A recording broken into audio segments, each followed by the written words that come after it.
Hello, everyone. Dr. Christine Smith, and I have a wonderful guest for you today, Dr. Aumatma Simmons, who is a fertility expert. And I wanted to bring her on because I get so many questions in practice around fertility. A lot of people are looking for natural ways to approach this, and it's often related to a lot of other things going on in the body. And she is just amazing at understanding the physiology behind this and explaining it and giving people Hi, alternatives. So hi, Christine. I'm Amama, so how are you? excited. Me too. We've been wanting to do this for a while, so I'm Yes. so glad it finally worked out. And yeah, I was just kind of telling everyone a little bit about you and how you are a fertility expert and a naturopathic board certified doctor in naturopathic endocrinology, and you've been in practice for 15 years. And I'd love if you could tell everyone a little bit about yourself. And I know you've even been working on a course to Mm, train other practitioners in natural and holistic yeah, fertility. So I'd love if you could just tell us absolutely. about Give it. me 1 second. My sound seems really off. Sure. Yeah, gotta love tech. Oh, I run into issues here gosh. sometimes Yeah, too. this is, And if we need it's to start actually over, pretty we can. trying because your sound is coming out of my phone. I can't hear you in my headset. I should Interesting. Okay. Well, do you want me to go ahead and stop it and we can come no, back it's on in a sec? okay. All right, I can do a couple of different things. I could try finicking with this, or I can just put it in my headset. So let me do that. Yes, the joys of tech in the health world. It is probably one of our biggest hurdles. And to anyone asking, yes, we are going to record this, so it will be available later on my feed. You can just kind of click my name and then go into the feed, and I'll also share it with Dr. Simmons so that she can share it on her Cool. platform as well. Can you hear me now? Yes. Perfect. I can hear Cool. you. Can you hear me? Excellent. Okay, so I would love if you could just tell everybody a little bit about yourself and about like the new course you've been developing Yeah, and sure. just in So, your own words. by training, I'm a naturopathic doctor. I've kind of been in the field for 15, 16 years. And it's been a few years since I've been specialized in endocrinology or board certified in endocrinology. But my fertility niche came before the endocrinology thing, and it's just been kind of my passion for so long. So at this point, it's like I pretty much only talk about fertility. People are like, "Oh, what are you teaching about?" I'm like, "Fertility." Like, do you know me, you guys? So, yeah. So I had it's been about 3 years that I've been teaching or training providers, and this year I'm just so elated. Like, we have a really intimate group, but like the journey that they're going on is essentially like what I had envisioned when I first started doing fertility, which is a long time ago. But it hadn't like all formulated or come together. So I'm like so elated that it's happening this year. Oh, that's just awesome. I love that. And it's like we need more practitioners out there that understand that fertility is, Yeah. it requires a holistic approach. Like I think it can be really important to look at hormones and focus on hormones, but they are a piece of the puzzle and they are affected by a lot of other things. So I guess we could kind of start with like, I'm curious about how you got passionate Mm-hmm. about this niche and fell in love with it. And then like we can just kind of start talking about like, first off, what are some of the biggest things that inhibit Yeah, fertility that a lot of people for sure. don't So always think of? I got into fertility actually from a personal story. I was married to this guy, and he had started talking about having babies. And I don't know why it had not occurred to me, but prior to him, I was kind of like, yeah, babies, whatever. Maybe never, like it wasn't a thing for me. And then he started like really kind of going with the like, when are we going to do this? And I was like, actually, like I could feel my uterus screaming, right? I was like, no. And I was like, oh shoot, what did I do? So I went into like a 9 month inward journey of like, what is my uterus talking about? And I need to listen. And what is it saying? And what I came out with was, I'm very clear that I would love to have a child, but I'm really clear that it's not with this man. Um, and then of course, like that spun me into like, oh crap, like I probably should get a divorce. That would be a good starting point. And then just like as I shared about all of the things that I had been researching for the 9 months that I went inward, it was mostly a question of, could I do this later in life if I chose to? And what did I have to do to like preserve my fertility, because I was in my early 30s. Like everything that I had learned in medical school was like, sorry, 35, that's the cliff, it's not going to happen after that. And that had kind of stressed me out, because I was like, well, it took 10 years to find this guy and marry him, so another 10 years, do I have another 10 years?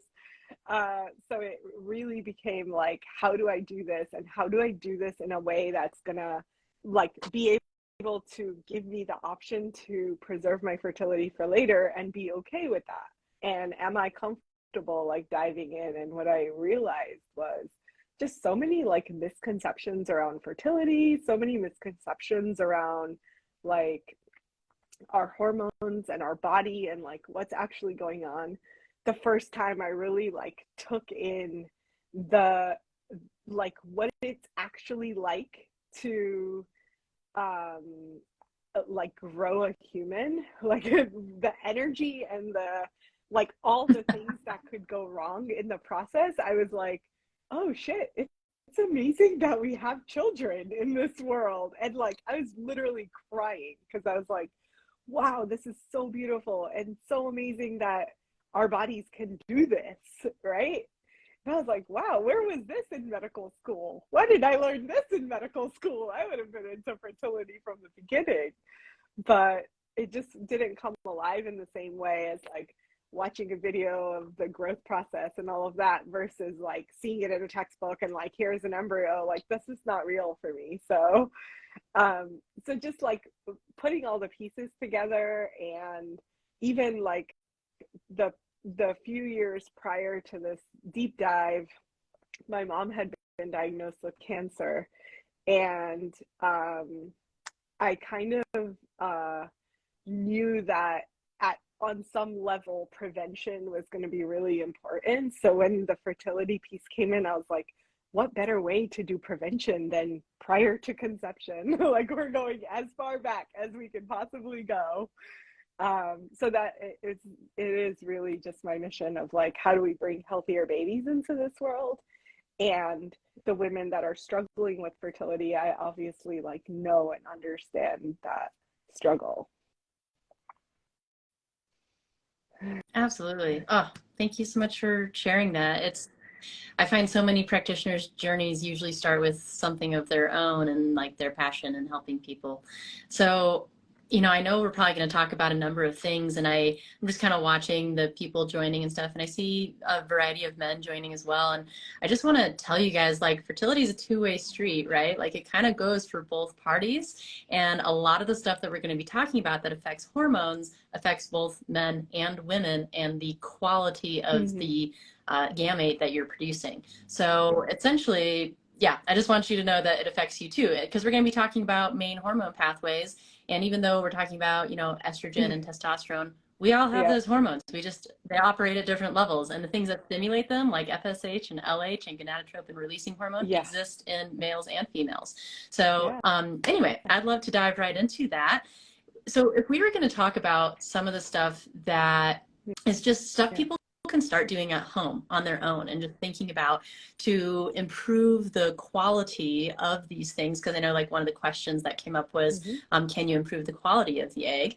And I am going to go ahead and say like, Yeah. yes, by doing some of this stuff, you definitely can affect the quality of the egg. So for things that can affect infertility or affect fertility in a negative way, because I know you also don't use the word infertility in your office, which I love, because I think you also mentioned one of the things that can happen to people is when you go into the medical setting, sometimes you can be told, oh, like 35 is the cutoff and you're infertile. And it's like, the word choice that we use is really Mm-hmm. profound for the Yeah. stress effect that it creates. And stress Yeah. itself can affect Yeah. fertility. So let's dive right Like into that stuff. I'd love to hear. infertility just seems so permanent, right? Like, oh my God, I'm infertile. versus like, I'm broken. it's not my identity, I'm struggling with this is a challenge. Like, all of those words actually stimulate our brains to produce challenge driven hormones rather than fight or flight hormones. And moving just from fight or flight to challenge, like, of course we want to move to thriving and safety and all of that, but even challenge mode is more positive stress than the fight or flight hormones that, It even yeah, affects exactly, immune it affects function. everything. But absolutely, like, fertility is just, there's so many nuanced things with the physiology. So even from the get-go, like, let's reframe what you've been told as infertile to understanding that this is not a permanent situation. This is a challenge that you're going through, and there's very many things that you can actually do that you were never told about. Right? So so in terms of your question about egg quality and sperm quality, can we improve those? Absolutely. The life cycle of an egg is 4 months. So it starts, the egg that you ovulate in this cycle actually started developing 4 months ago.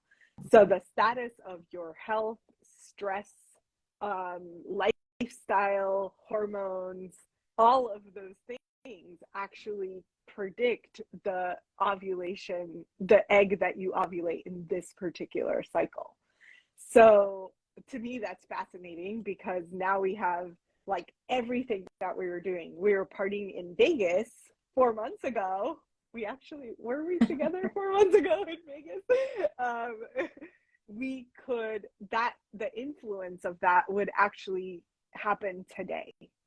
So people are like, oh, but like, I was partying in Vegas and blah blah blah, and I'm like, you're okay. Like, this isn't impacting you till 4 months from now. So you still have the choice of what are you doing right now. And the things that I usually start with is build a solid foundation. Food, sleep, water, nutrition, nutrification. Uh, are the foundations. And if you can do those things consistently, then your outcomes 4 months from now could be significantly different than where you are today. So that's number one. For men, it's very similar, but it's a 3 month trajectory. So they only have a 12-week window where they need to, like, start impacting. And the really cool part of this is actually, like, men can have influence on the quality of the sperm very quickly. Like, even the smallest little changes have a nice impact. So understanding that, hey, if you are, I think there, it's a double-edged sword, I guess. So on one hand, if you aren't making any changes, then start. What are you waiting for, right? Like, taking out alcohol, taking out marijuana, eating good nutritious food that has high levels of antioxidants. Like, those are really low hanging fruit that everyone should be doing. I don't care if you're struggling or not. Yeah. And fun fact for men, because a lot of guys don't know this, the things that she just listed about taking out, cannabis and Yeah, alcohol, they actually have absolutely. estrogenic effects. So Yeah. that's why they So matter. alcohol is definitely estrogenic. And a lot of times guys are like, oh, I don't drink. I just have a glass of wine every night. I'm like, that's alcohol. And that's actually way more estrogenic. Beer and wine are actually the most estrogenic. So if we're going to, like, put it on a scale, I would say you're negatively impacting your hormones from drinking beer and wine. And this is why, like, all the frat boys, I'm sorry, I'm going to have to call you out, frat boys in college that were drinking beer after beer after beer, they're going to get into their 30s and 40s and have insulin resistance, abdomen, and sometimes breasts, because they have too much estrogen. So that is, like, total sidebar, but it the impact of that is felt years later, and it's because of the estrogenic effect of alcohol. also like not a Oh yeah. sidebar though, right? Because I'm sure after you kind of finish your thoughts on this question, Yeah. we'll probably dive a little bit into gut health because that also Oh affects gosh, all things. the connections. I love talking to you because you know all the connections. So you're like, tell us about this one. Um, yeah, so alcohol has tons of impacts, and what you just mentioned in terms of gut health, like there are studies that have shown that alcohol increases inflammation, which we know, but it increases specifically the crevices or crypts in the tissue of the gut. So the lining, the intestinal lining of the small and large intestine is getting affected, and it kills the microbiome. So then you wonder why you've got candida, and you wonder why, like, why am I always bloated? Well, that might have something to do with the consumption of alcohol that's happening here. Let's make this connection really quick, right? We use alcoholic hand sanitizers to kill bacteria, therefore alcohol on the That's inside a does the same great thing. connection. I've never like said it that way, but absolutely. Like we know that alcohol demicrobites. Is that a word? Antiseptic, right? Like that's the technical word for it. Yes, antiseptic, So we exactly. use it to clean surgical areas. We use it to clean our hands post viruses, and we use it in our bodies to completely kill our microbiomes. And honestly, like microbiome specifically, there's a lot of research happening right now on vaginal microbiome. And the vaginal microbiome is fascinating to me because we're doing these tests on everybody. And what we're finding is that you can have zero symptoms, but your vaginal microbiome is just totally shot. Either non-existent microbes, or you killed off the good stuff and now the stuff that's present is the really not so good stuff, and so many of them are contributing to infertility, quote unquote. So the actual outcome studies are that they affect, some microbes affect implantation, and some microbes affect egg quality, and some microbes affect the ability to grow a healthy human. So on every level, you have negatively impacted the ability for you to conceive and carry to term. Absolutely. Oh, so well said. So, I mean, let's just, since we're kind of talking about the things that can inhibit fertility, like let's dive a little bit more into microbiome. And, there's, I think the things that you mentioned where it's like drink water, sleep, focus on nutrients, like those are the things that you can do at home. And you can't, let's just be real, you Mm-hmm. can't build something if you don't have Yeah. building blocks. This is why you need the nutrients. And that means that you also have to be kind of careful about what you're putting into your body because you can be sensitive to certain types of food and that can create inflammation, like you were just talking about in the gut. And then when we create inflammation, our body goes more into that kind of fight or flight state because our immune system's working, our body's just doing what it's supposed to do hormonally. But when we go into that state, we tend to produce more like cortisol and stress hormones. And then those stress hormones are made from the same building blocks as our sex hormones. So then they start to take from our sex hormones, and our sex hormones aren't as effective. And then when we start to have inflammation, or we have a diet that's not so great, or we're imbibing in a lot of alcohol, things like that, it can increase our insulin resistance. And I know you did a reel a little while back about like your interest in insulin resistance and how that can affect ovulation. So and I mean, the microbiome is hugely tied into that. So if you start disrupting your microbiome, like you're most likely going to incur some kind of insulin resistance because Yeah. they're just interconnected. And then this affects your brain, and I'll let you kind of Yeah. dive into your I, take on that. And then there's a lot of interesting science, and absolutely. we're I still think learning. insulin is definitely one of them. The impact, we know that insulin disrupts ovulation. So either it delays ovulation to the point where a woman ovulates on cycle day 16, 18, 20 instead of the earlier part of her cycle. That's going to throw off, either it's going to make you have a much shorter luteal phase, or if you still have a long luteal phase, now you have like a 30, 34-day cycle, which theoretically isn't terrible, right? Like on the surface, that's okay. But if the reason that you're having a 34-day cycle is not your natural rhythm, it's actually caused by insulin resistance, it's going to have a huge impact on whether or not you're going to be able to get pregnant. So we see this most in PCOS women. We also know there's a connection of too much insulin causing testosterone production, which then also causes anovulation. And I saw someone in the chat saying insulin resistance is also going to affect breast milk production, which is absolutely true. So insulin resistance is really a big component on the female side. What's less talked about and less heard is also the impact on the male side. So insulin resistance in men, theoretically, you're like, oh, maybe I should cause insulin resistance because it ups the testosterone. No, bad idea, because testosterone really is a Goldilocks hormone. Too much is not good for fertility. Too little is not good for fertility. So you really need it in this tight range. So that's number A. B, we really are going to create, even if your sperm look completely healthy on a semen analysis, you can still have underlying factors that have to do with insulin resistance that are going to make it more likely for your partner to go through pregnancy losses. And they've done studies where they have said, hey, let's test a bunch of these guys in couples that have had recurrent pregnancy loss, and higher numbers of them had insulin resistance. So like, what? Mind blown, because theoretically, like, their sperm look fine. They've even been told, a lot of them are like, oh no, my sperm are great.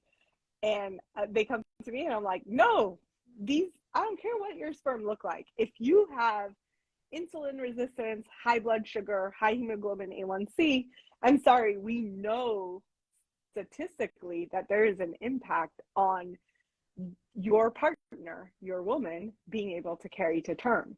So there's an impact that isn't even connected to sperm.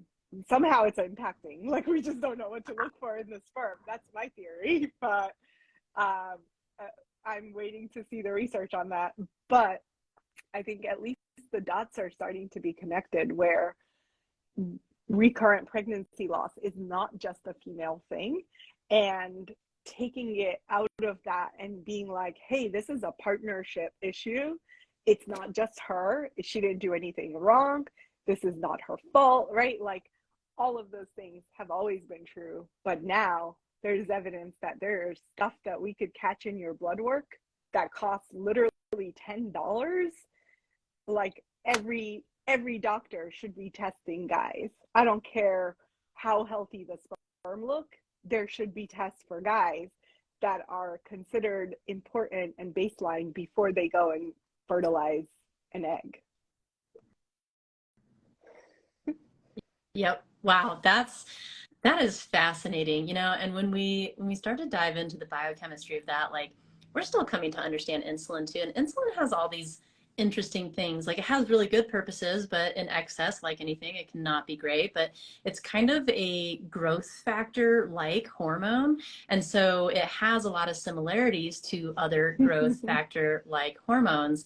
And when you start to look into the research, which is still being done, there's these ideas that, like, if you have a lot of insulin, it can start to induce what's called like a negative feedback loop in the brain, which means that essentially your brain is not producing the signals that allow you to produce the hormones that allow you to produce the gamete. So there's a lot of like interesting things around this, and you can have insulin resistance without being overweight, by the way. And a lot of it also has to do with toxicity. And, what are the main things that have changed in our society in the last decade? Our gut, our food industry, and our toxin exposure. And like, those are the things that the toxin exposure is a little tougher to have control over, but these are things that we can have control over in our lives by, voting with our dollar and buying things that you approve of and starting to learn how to read labels, which is why Dr. Simmons and I do education like this or run courses like we do, so that the general public can start to be educated on this stuff, because it's really hard to find out by yourself. And so that's why we love doing this kind of stuff. But yeah, when it comes to like toxins in the home or things like that, that's another thing that can totally affect fertility. I know you've done some reels and different things around like phthalates or other hormone Oh, disruptors. there's so So I'd love to many. hear your thoughts around those. I think phthalates are definitely at the top of the list. They're essentially in everything marked fragrance. So you will never see phthalate on an ingredient label. It'll always say fragrance. Yeah. Or So perfume. avoid those things. Candles, those like plug-in things. I forget what they're called. I haven't seen one in a really long time. Yes.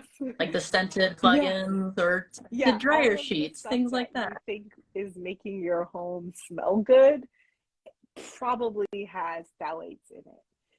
And those are pretty proliferative, right? Like everyone wants to smell good, everyone wants their home to smell good. Like that's a really common thing. So if you are like, oh crap, that's me, the easy alternative is essential oils. So you want to get some pure essential oils. You can put them in a little bit of water and then just into a diffuser.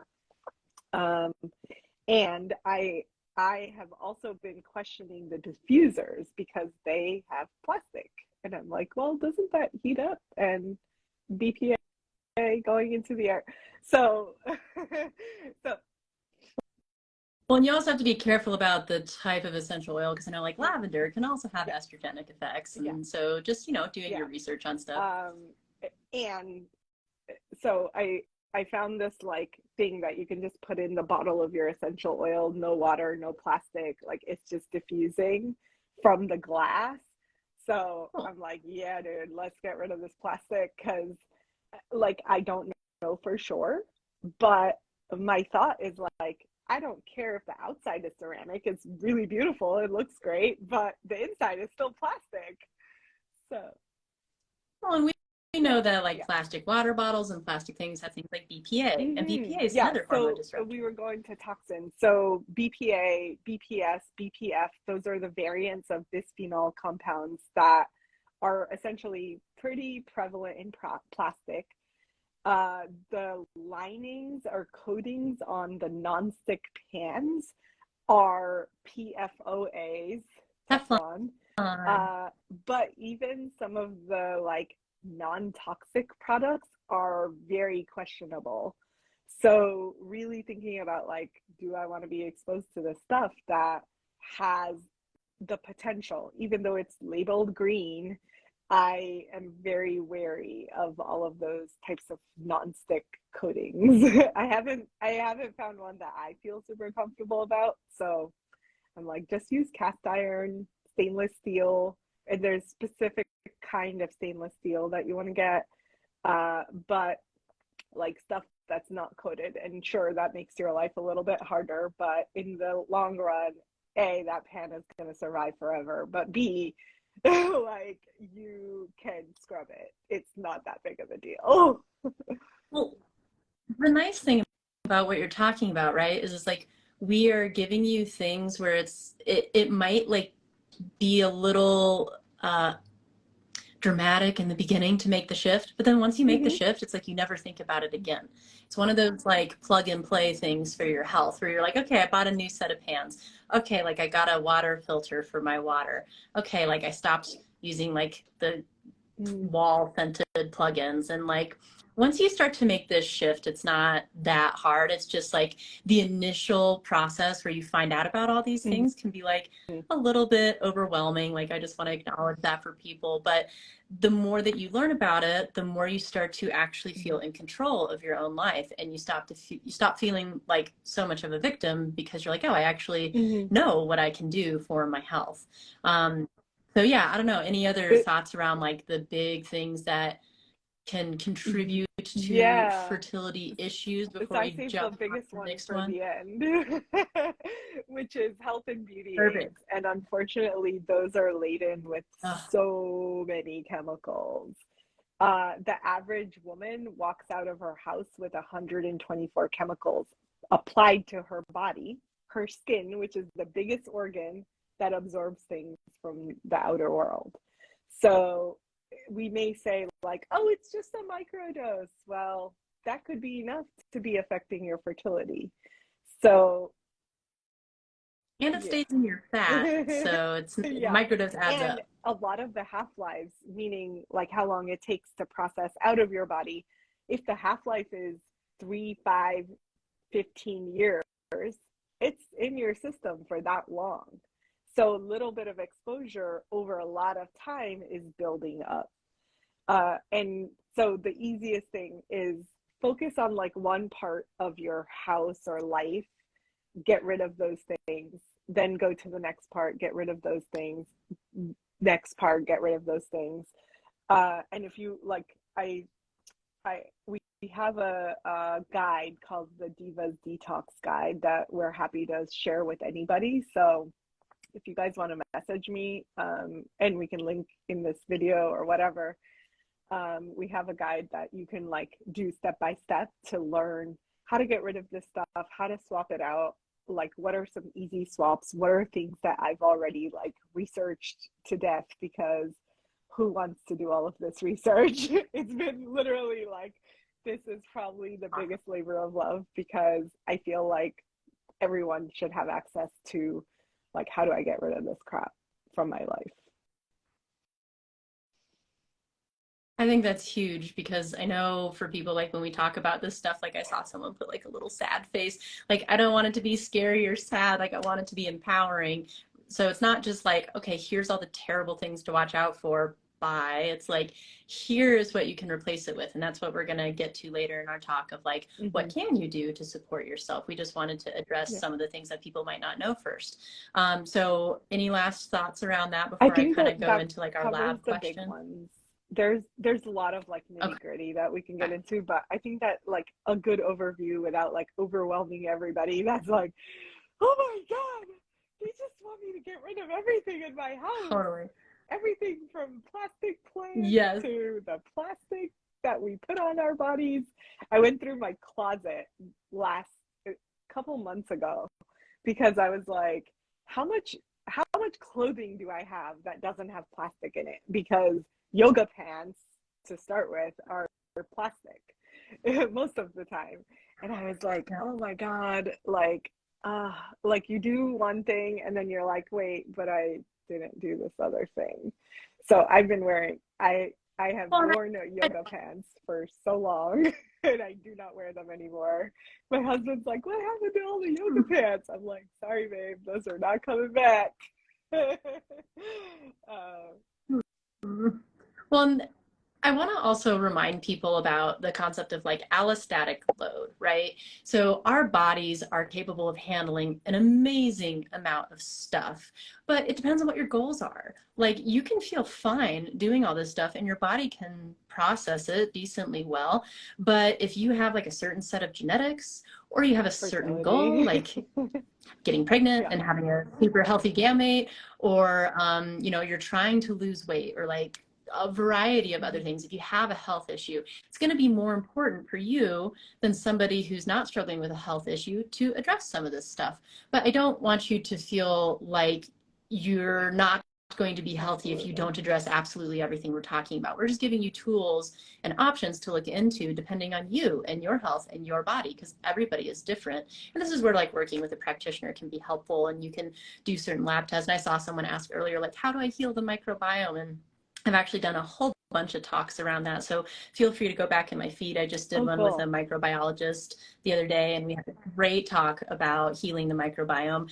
A lot of it is starting with the exact same stuff, like sleep, nutrition, water, and like learning how Yeah, to de-stress yourself a little bit, which comes back to things like mindfulness and meditation, and learning how to take a break from doing the 8 million things that our society requires, yeah, maybe like going for a walk and enjoying the quiet, and learning how to enjoy the quiet, and learning how to really focus on gratitude in your life. Like that starts to shift the energy in your body in a way that actually affects your biochemistry. So just know that there's a lot of things that you can do. And if you want to learn more about gut specific stuff, definitely go check out some of those talks. But I will say one of the number one things if you're trying to heal your gut is yeah.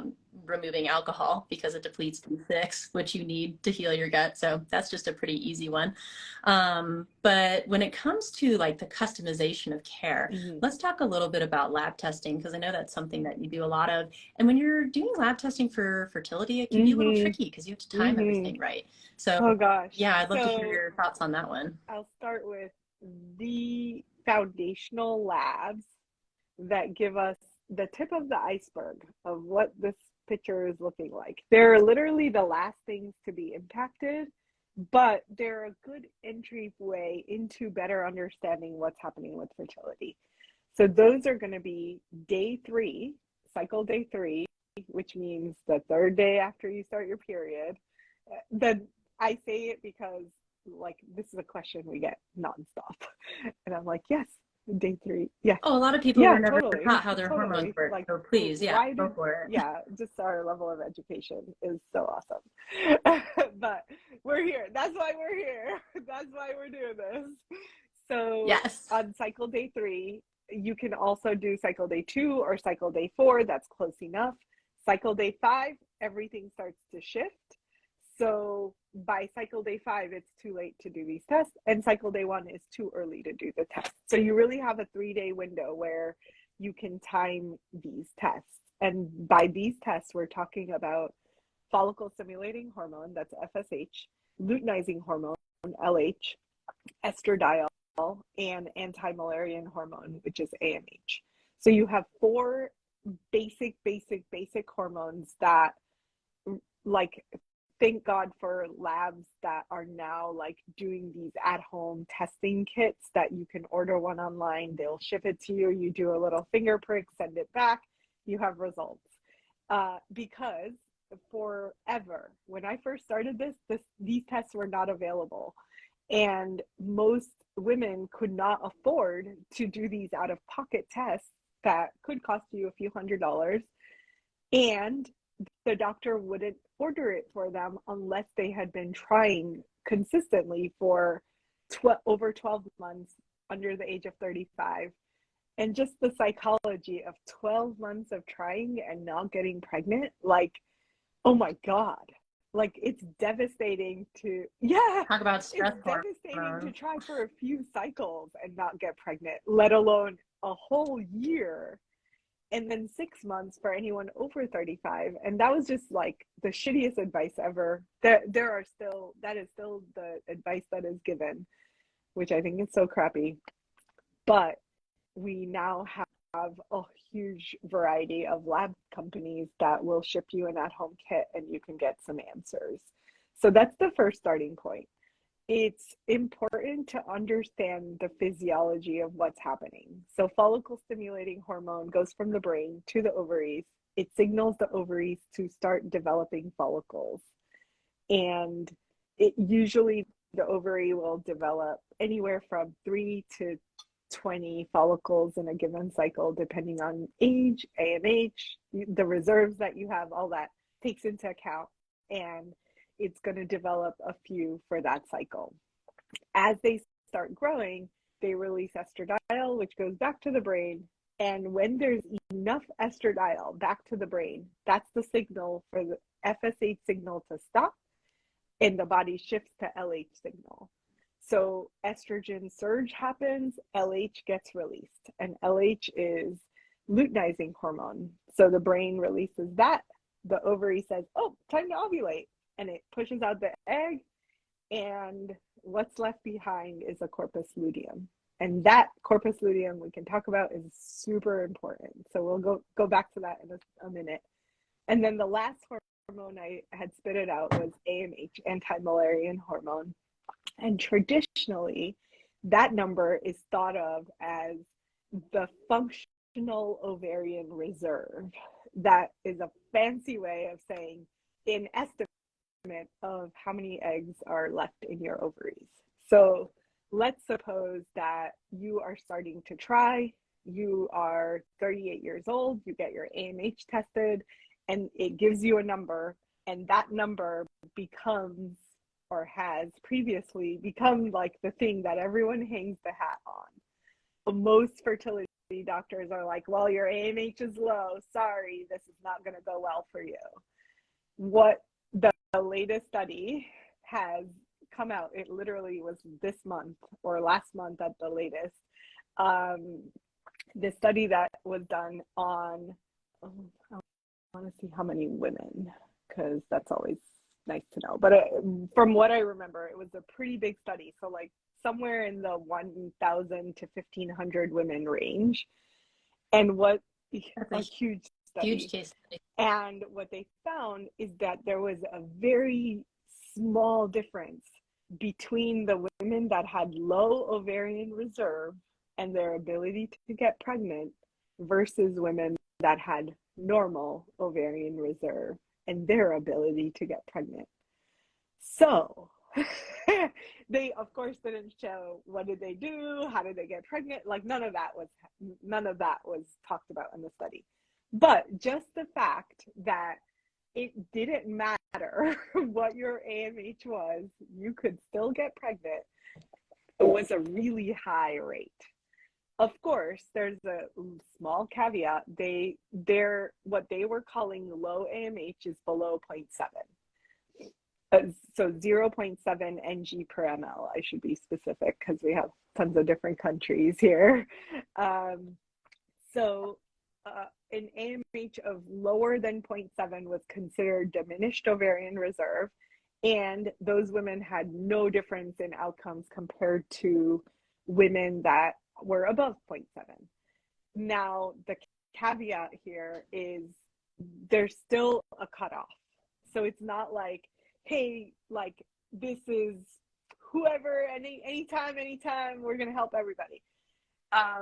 And the reason I say that is because I sometimes like talk about this and I'll be bombarded with people that are like, my AMH is 0.01. And I'm like, I love you to death, but I'm sorry. That's telling me that there are no eggs. There might be one egg. You know, like I want you to be successful. I want you to have a child. But if you're 46, 47, 48, and your AMH is that low, and your FSH, the more important hormone, is showing that you're perimenopause, menopause, then there's a lot less that I can do. But the window between 0.1 AMH to all the way up to 0.7, there is no difference. So literally, like, all of the women that are in this bucket that are told, oh my God, diminished ovarian reserve, this is never going to happen for you. That's primarily our population. So like, I know that they can get pregnant, but the fact that a study now proves it, I am so elated. I'm like, oh my God, we should be screaming this from rooftops because finally these women have hope. Like all of the women in this like diminished ovarian reserve that really were told, sorry, your only option is egg donor. And now they have this new study that comes out that is like, oh, sorry, we were totally wrong. Sorry, you can't actually get pregnant. And most of you will go on and have children. Well, I think that's so important for what we were talking about at the beginning with like wording and like how scary it can be when you like, you know, and this goes for any practitioners watching. It's just like, be careful with your words when you're talking to people because you don't necessarily like, it's really hard to give a straight up black and white answer. Like almost nothing in this world is black and white. Everything is quite gray. And so like if I'm working with people and they have numbers that are on the verge, you know, I'm going to be honest with them about what their numbers are and what that can reflect. But I also have Magical seen the body do things. amazing things that I never anticipated it could do. And we like to think that we know everything about the body and about conception is, I think, a little bit arrogant to think. And so it's, you know, I tend to tell them like, hey, the body's capable of incredible things. This is, you know, where your numbers are at. This is what it tends to mean. But, you know, if you want to keep trying, like keep trying and doing it with a playful, curious mind and focusing on like connection and intimacy and fun with your partner is probably the best biochemical state you're going to get yourself into, in addition to doing the lifestyle Absolutely. changes that we talked about And earlier. So I think that's a much And healthier that way to approach state it. actually is releasing oxytocin, which is like probably my favorite hormone of all. We never talk about it because it's not tested, Yes. but oh my God, like releasing oxytocin is the easiest, fastest way to put your body into safety. And like if your body is in the safety place, you are much more likely to get pregnant than not. Well, this perfectly goes into my next question. How can we support Yeah, so fertility let's naturally? start Let's with that talk one. more about So that. do all the things that release oxytocin, and the easiest ways to release oxytocin is touch, orgasms, kissing, like just literally anything. Yes. Oh gosh. Massage, Yes. finger Yes. tracing, like all the sweet And nothings. Or I'm not even going to call them the nothings, the sweet sweet somethings. everythings. And having more like the time that you spend cooking, like really taking in all the senses. So anything that activates your sense of sense, smell, taste, touch, etc., is going to help induce oxytocin production. So the more of that, the better. Oxytocin also has a direct impact on sperm health. So most guys don't realize that, like that hugging, kissing, post sex, cuddling, like all of those are going to support testosterone, but they're more going to directly support sperm health. So, boom, extra for that. Yeah. Perfect. So it supports everybody, right? So just like it's important to have that kind of connection with your person because it's just going to make it more likely for you. And, there's tons of, supplements and different things that can support things. But one of the things that I focus the most on with people is just like the lifestyle stuff that we talked about earlier. And I had, one client and she had been working with someone very much around hormones and everything. And, this was her third pregnancy and it was later in her life and they'd been having trouble, but they were really only focusing on hormones. And then, I did some testing with her and it turned out like her mitochondria were really struggling. And I was like, well, let's just focus on some cellular health. Yeah. It was like within a month, she ended up getting pregnant. So it's like sometimes your body just needs customized care, which is where it can be really helpful to work with a practitioner. So like, what are some of the other things that you really like to support in addition Yeah, to I looking at think all the hormone stuff? outside of hormones, we do a lot of like micro hormone testing. I don't even know what to call it, but urinary hormone testing, right? Like that is Yes. Yeah, urinary and oh salivary testing are so so important, overlooked, and so they're really important. game changers in a lot of ways, because being able to see like, oh, your estrogen goes crazy only in this part of your cycle, and it's okay the rest of the time. So a lot of women that are told, oh, I'm estrogen dominant, they're actually not estrogen dominant. They're just like, they have a crazy amount of estrogen only in a particular part where they shouldn't. And that's where it becomes antithetical or like anti-fertility, is like you have too much estrogen in the wrong part of your cycle where progesterone should be balancing that. And knowing that is crucial, and the only way to know that is to get full cycle testing. So not just a spot test on cycle day 3, but you're getting it all throughout. And the breakdowns of estrogen, and where is it stuck, and like why isn't it converting the right way, and is it getting out of the body the way that it should. And all of those micro things are going to actually have a bigger impact on the outcomes of whether or not you're able to get pregnant. So And this is why gut yeah. health is important too, is because it's how those metabolites exit your system. And just for, anyone who's less familiar, I'm just going to give a quick like example. So blood testing of hormones is like a snapshot of what's floating around in your blood. Salivary testing is like, what are your cells actually doing with the hormones? And urinary testing is like, how are you metabolizing and excreting debris from your body? So that's kind of what she's talking about. And as we're talking about this, I know you wanted to comment on like the importance of Oh, the good. corpus Yes. luteum and progesterone. So Thank I'd love you. to Thank you for tie those reminding me, in. because the corpus luteum is like probably the most important part of all of this. So just a reminder, you had the LH surge, you ovulated, the egg was released. What's left behind is the corpus luteum, the shell of that egg. That shell is producing progesterone for the entirety of your luteal phase, or the entirety of the first trimester, or like 10 weeks technically, uh, of your pregnancy. So if you didn't have a high quality egg, you don't have a high quality corpus luteum, and that corpus luteum is not going to sustain the level of progesterone that you will need if you should get pregnant. So the quality of that egg is pretty reflected in whether or not you have a healthy luteal phase, and is that level of progesterone actually sustained for the whole luteal phase, or does it drop off? You may not get your period, but it could drop, and it's like, well, this is not actually going to get us there, right? This is not an optimal state for you to be able to conceive and stay pregnant.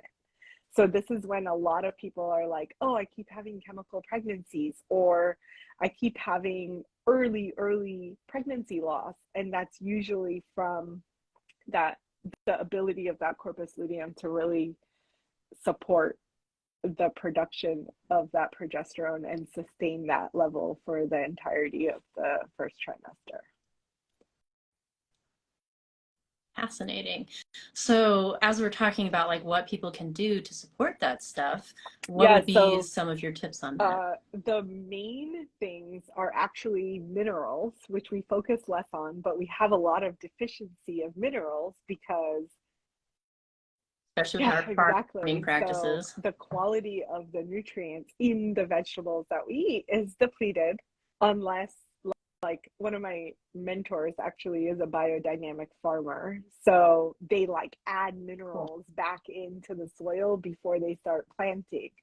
So their vegetables and grains and all the stuff that they're growing is like way superior quality to even organic, right? Organic just means we don't have pesticides.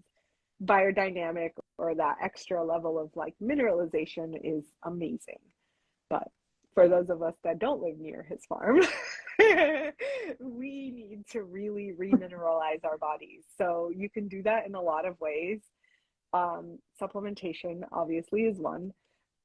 Zinc, selenium, calcium, magnesium, like those are the building block minerals that are going to determine whether certain nutrients or signals are shuttled into and out of cells.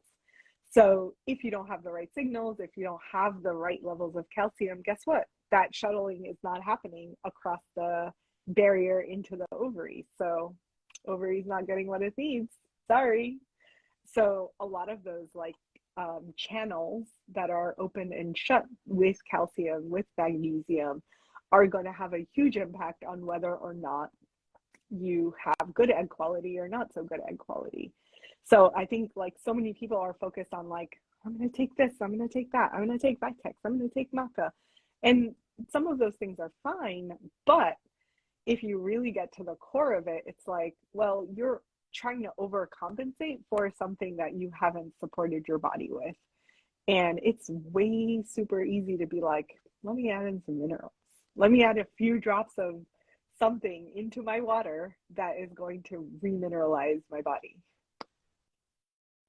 Can I tell you how happy it makes me to have like a fertility expert say that? Because I think everyone gets so focused on hormones, which are obviously like a huge deal, but they are also secondary messengers. And if we start to balance the body's natural cellular processes, the secondary messengers can often self-correct. So I think that's Yeah, huge. So thank you absolutely. for sharing that. Absolutely. So it's really like we just have to keep asking the question, what's deeper? What's deeper? What's deeper, right? Because I feel like a lot of times people are like, oh, estrogen dominance, that's it. Like, your body doesn't just have estrogen dominance. Like, that's not a thing. Come And no amount from of somewhere. DIM is going to fix it. Like, just stop with the supplements, right? Like, this is where I get really frustrated, especially with fertility, because people are trying to like way over supplement their way through to the other side. And the number of people that I've had conversations with that are like, oh, I've already done all the natural things. And I'm like, oh, yeah, tell me more. And they're like, well, I take, and then they'll list at least 2 pages worth of supplements. And I'm like, ugh, like, this is not what we And do. you can also push your body too fast.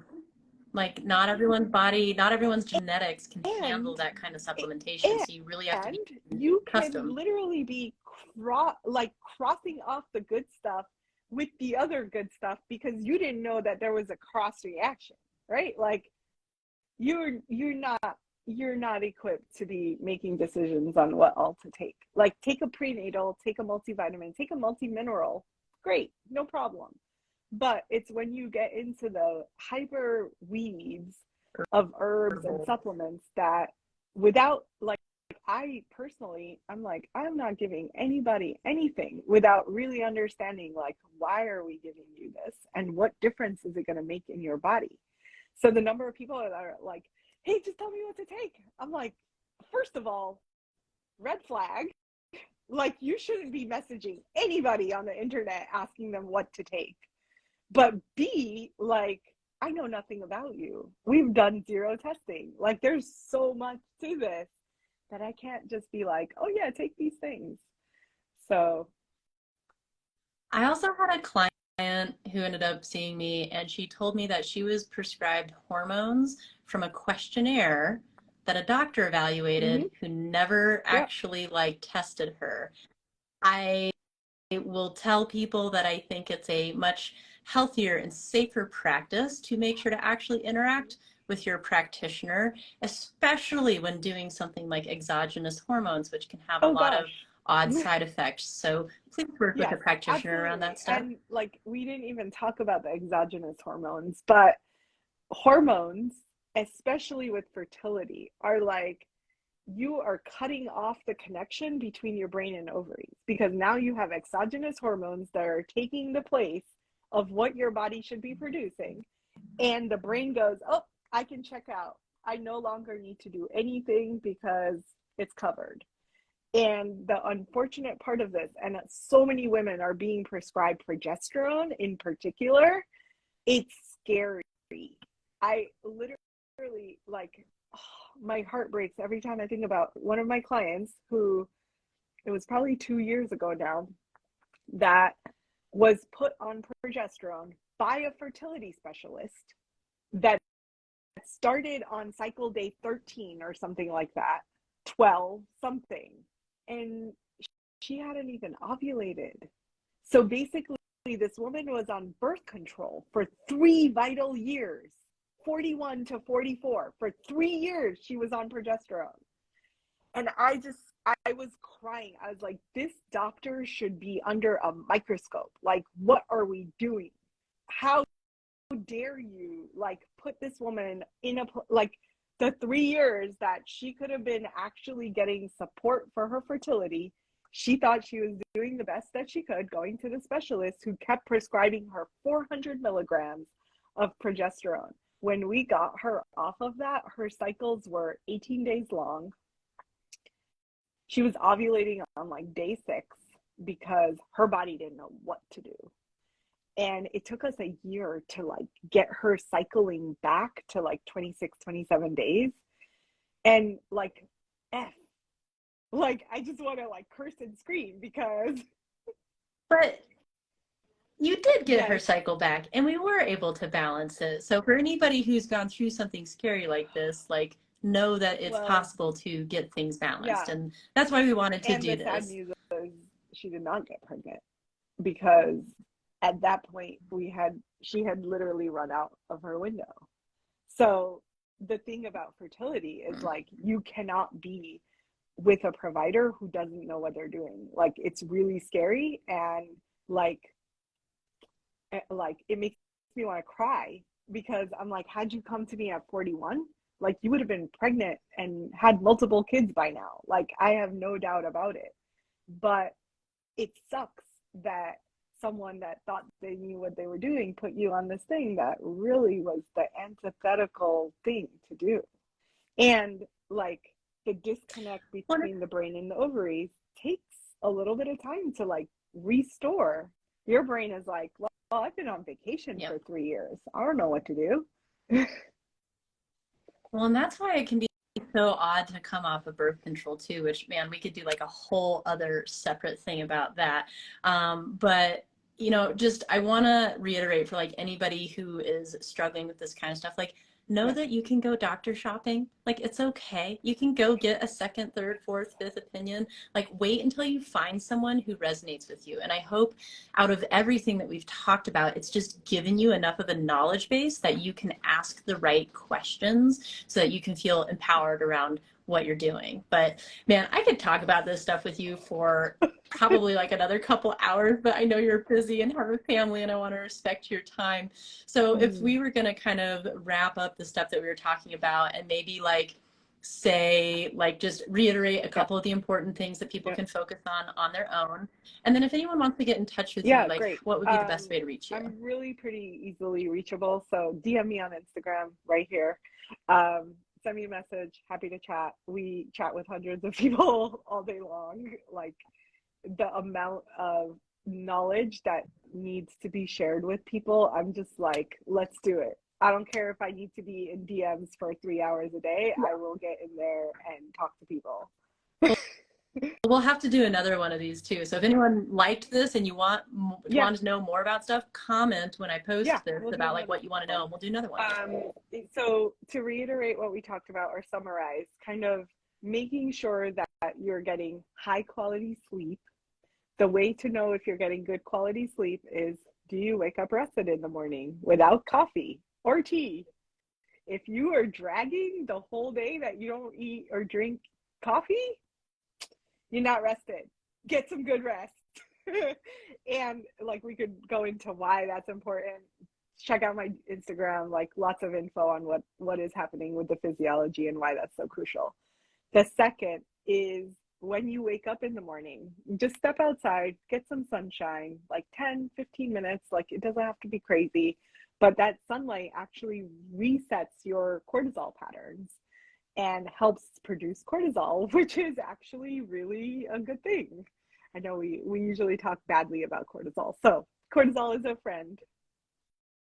Well, Yes, it's it's a so friend important. at the Yes, right just time of the balance day. cortisol. It's a good friend. At the wrong time of the day, really not so good. And then the second thing would be a healthy, nutritious diet. And think about like nutrient dense foods, things that are going to give you a high amount of nutrition per calorie.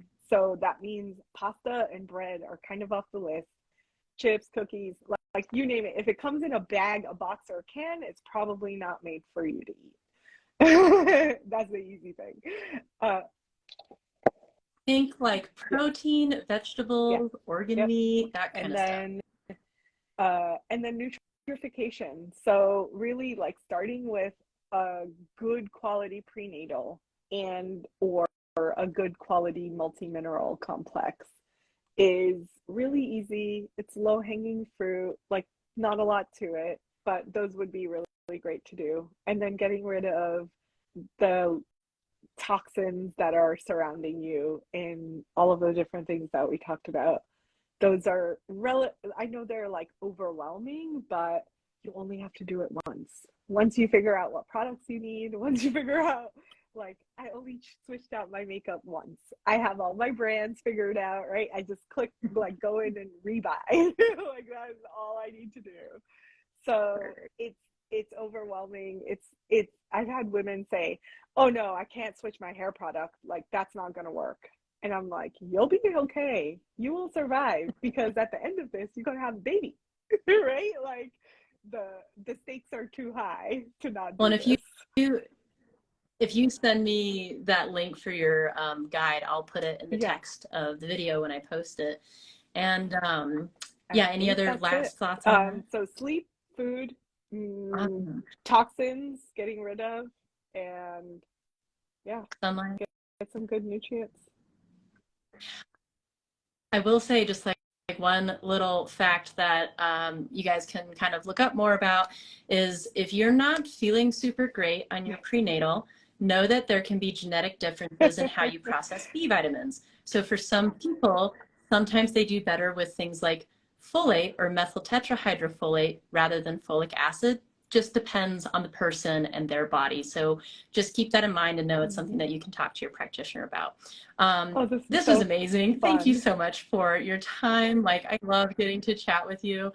And then, for anyone who is working on gut health, like if you need some help around that, that's actually something like I run a course with. So feel free to click my name and then click the link in my bio. And that's even something you can just start with at home. And it just really teaches you about like listening to your body. And then you can jump into the more complex stuff too. So we're here to support you. Please comment with any other questions, and we'll keep an eye on the comments and see how we can answer. And yeah, this is just all for you guys. So Love it. thank you Thank so you much, so much Dr. for Simmons. having And for me. anyone wanting to reach her, yes, and for anyone wanting to reach her, just click her name in the link in the bio. So have a wonderful rest of your evening with your family, and Take care, hopefully we'll talk everyone. soon.